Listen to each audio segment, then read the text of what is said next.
billion cedis. And this comprises of 150 billion for domestic debt and 130 billion in external debt servicing. Our catastrophic debt position has also severely impacted infrastructural projects that should have been completed. Currently, there are 55 stalled projects due to the default of debt and subsequent restructuring, with a total value of $2.95 billion not disbursed. The stalling of these projects is expected to result in a cost overrun of about 15 billion cedis. Mr. Speaker, understanding this gloomy background, I remain committed to leading this government and taking every necessary step to reset our economy, getting things back on track, and working with the good people of our country to build the Ghana we want.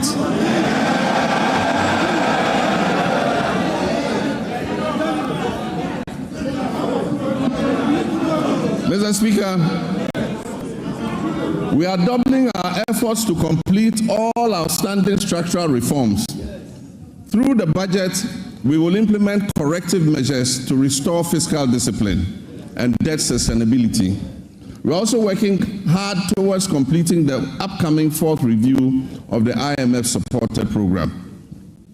The review is scheduled from April 2nd to April 15, 2025, and the IMF Executive Board is expected to approve it in June of this year. As we have done previously, we're also building buffers in the sinking fund and adopting prudent debt management practices to ensure prompt repayment of upcoming domestic and external debt maturities. In this respect, government successfully honored the matured coupon payment of $6.081 billion in cash and $3.46 billion in kind, which was due in February 2025 to all domestic debt exchange program bondholders, fully paid. Mr. Speaker, the good news is that we have also built additional buffers in the sinking fund to honor the maturing bonds that are due in July and August. And so bondholders can rest assured that they will be paid to the last pesewa, whatever is owed them. I urge my countrymen and women, business owners, and foreign investors to trust our competence in turning our economic fortunes around. Mr. Speaker, since we took office on January 7, 2025, we have upheld our commitment to a fiscal consolidation agenda with government. We have eliminated unnecessary expenditures and reduced our reliance on borrowing. Our prudent debt management practices have led to a substantial reduction in interest rates, or 8% as of February 2025.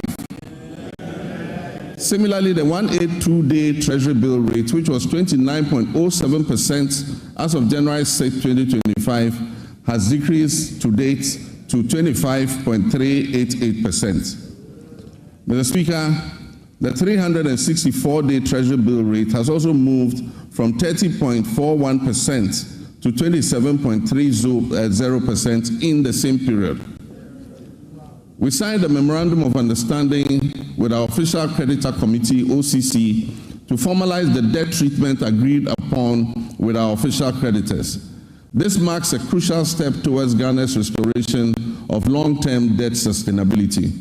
The agreement will enable financial resources to support and strengthen our economic recovery.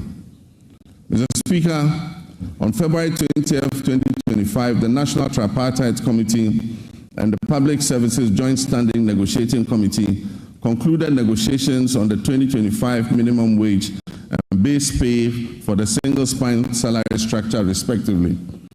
I want to use this opportunity to reiterate my sincere gratitude to Organized Labor and the Ghana Employers Association for the understanding and cooperation in reaching this agreement wage. On the final day of negotiations, I enjoyed the privilege of joining my comrades, the leaders of organizing discussions.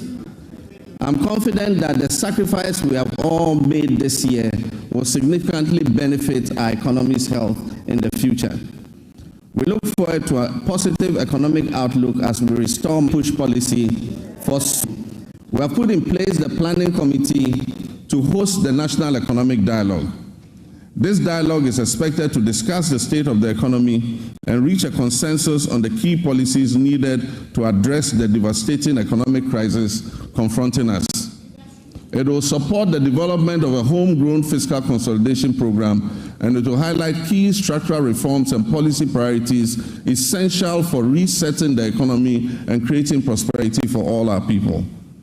I believe there's absolute wisdom in what our elders say, that two heads are better than one. Tikro and Kwejina.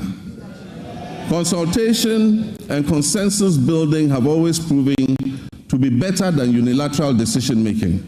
It is my hope, therefore, that our colleagues on the other side of the divide will display love of country and participate in this national dialogue, unlike the boycott of the Senchi Forum in 2014.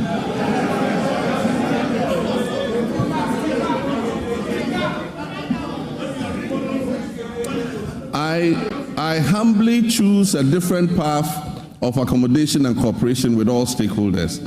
We will continuously engage on important issues so that together, as a nation, we can reset our country and focus on sustainable development.